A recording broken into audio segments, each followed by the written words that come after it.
Welcome in, everyone. I hope you guys are doing great wherever you're watching from today. President Donald Trump made some new comments about whether or not the United States of America will bomb Iran again. It sounds like it is very possible.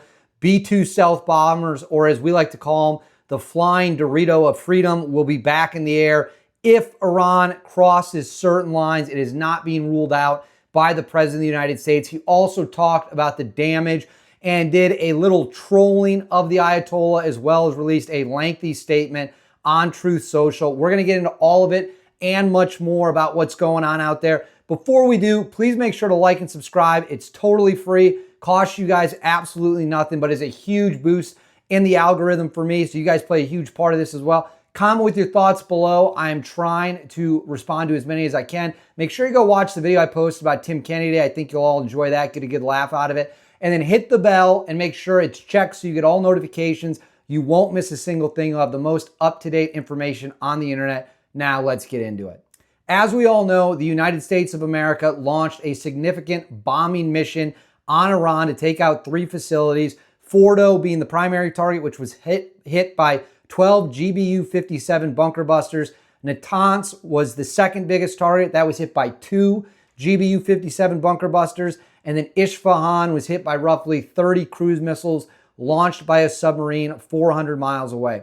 There have been a lot of questions and speculation about the extent of damage. All signs point now to it being a highly successful attack that knocked the Iranian nuclear program back years, if not permanently destroying it. All depends on the final assessment of Fordo, but it appears Fordo has likely been put out of business for good. But what if it's not? What if the Iranians attempt to race towards a bomb? What if they try to quickly enrich some uranium to get a bomb? What will the United States of America do? How will President Donald Trump react? Will our military go back in? Well, he was asked that today. I'm filming this on June 27th, Friday, June 27th. He was asked that at his press conference today, and he did not hesitate to answer. Let's go ahead right now, roll the tape, and let's see what he said. On Iran, if Iran... Are you from Iran? No, I'm not from Iran. I'm from the UK. But if the intelligence reports conclude that Iran can enrich uranium to a level that concerns you, would you consider bombing the country again? Sure, without question, absolutely. And have you had any conversations? Turned out to be unbelievable. But, you know, our incredible flyers and I call them the shots. These guys are unbelievable. Think from 52,000 feet, they hit the equivalent of a refrigerator door. They actually hit it right in the center, so it's much smaller than that. And just bomb after bomb going deeper, blowing up. Incredible thing. I don't know if you heard the general. He was very impressive. Raisin Cane. You know, he's the one that beat ISIS for me. And he did it in a matter of weeks. And I was told it was going to take 4 or 5 years. And when I got this job, I always said, if I get this job, I'm going to put that guy as the head of the Joint Chiefs of Staff. And Dan Kane, and he, when I heard his name was Raisin, his nickname is Raisin Cane. I said, you got to be kidding. So I liked him right from the beginning. But he knocked out ISIS in a time that nobody ever thought possible. And when this attack was completed and so successful, I said, now I know how you knocked out ISIS so quickly. But we have the best people, we have the best equipment in the world. You know, I rebuilt the military during my 4 years, during my other term. We have the best equipment in the world. The problem is we gave away, you know, a lot of it, but small relatively speaking. We gave a lot of it away to Afghanistan. Shouldn't have happened. That just shows how incompetent they were. They gave all that equipment away, billions and billions of dollars worth. Shouldn't have happened, but that was small compared to what we have. Now we have a great military with great people. Okay. So right there, you saw President Donald Trump say that, yes, the United States will go back in and they will absolutely bomb Iran again if Iran attempts to race towards a nuke or attempts to continue enriching uranium. President Donald Trump plans on coming in and dropping the hammer. And as we've proven, their skies are absolutely undefended. There is nothing they can do to stop American stealth aircraft, whether it be the B-2 stealth bomber, the F-22, or the F-35. The Iranians have absolutely nothing that can touch what we can bring to the fight. President Trump also revealed some new information about just how high the planes were when they dropped their payloads. and the fact the Iranians were desperately trying to get concrete covers on the ventilation shafts. He revealed the bombs dropped from a staggering 52,000 feet. Let me say that again. The bombs dropped from 52,000 feet, and as we know, they went straight down a ventilation shaft. The first bomb took care of the concrete, and then the bombs came in after that, following at 1,000 feet per second is what they were going in through the ventilation shaft. And he also made it clear that the trucks that you saw were not moving uranium. They were likely the masons, the concrete people, trying to get concrete up to protect the site ahead of an American strike. Let's watch those comments right now. Russia hoax. But on their No, wait, just listen. They came up with something that delayed the credit that our great pilots and these great what talent that was, and they hit it right down in the spot. 52,000 feet. Think of this dark, no moon, you couldn't see a thing, and they hit the refrigerator door, as they say. That's the size of a target, and overwhelmingly, and it's amazing what was done. We're the only ones that could have done it, and we took out the two of the other sites also. In addition to that, we finished them off. That was a very evil intention. I believe that, and again, time will tell, but I don't believe that they're going to go back into nuclear anytime soon. They spent over $1 trillion on nuclear, and they never got it together. And nothing was moved from the site, by the way. To do that is very dangerous. It's very, very heavy material. Those cars were most likely the cars of masons because they were pouring concrete at the top, at the hatch, as you know, the hatch going into the nuclear site. They wanted to reinforce it, and they had some masons there pouring concrete. By the way, that concrete was obliterated. It hit exactly at the concrete. It was, I don't think it had a chance to dry, but everything's down there. It's under millions of tons of rock.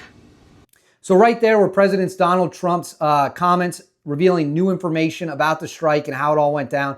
He also did a little trolling about how, if you remember, the leader of Iran, Khamenei, came out and said, you know, we won this war. We won. We beat America. We beat the United States of America. Well, President Donald Trump had some funny comments calling him a man of faith who has to be honest about getting his ass whooped. And you're going to love these. This perfectly sums up why people find Trump so unbelievably funny. Let's go ahead and roll the video right now. And they both wanted it settled, both of them. And we did a great job, but they're exhausted. The last thing they're thinking about right now is nuclear. You know what they're thinking of? They're thinking about tomorrow, trying to live. It's such a mess. It's such a mess. The place was bombed to hell. And no, I'm not worried about it at all. And I'm putting out a little statement. I'm going to respond to the Ayatollah's statement yesterday that we won the war. Oh, God, we won the war. And I said, look, you're a man of great faith, a man who's highly respected in this country. You have to tell the truth. You got beat to hell. And Israel was beat up too. They were both beat up. And it was a great time to end it. It was quick.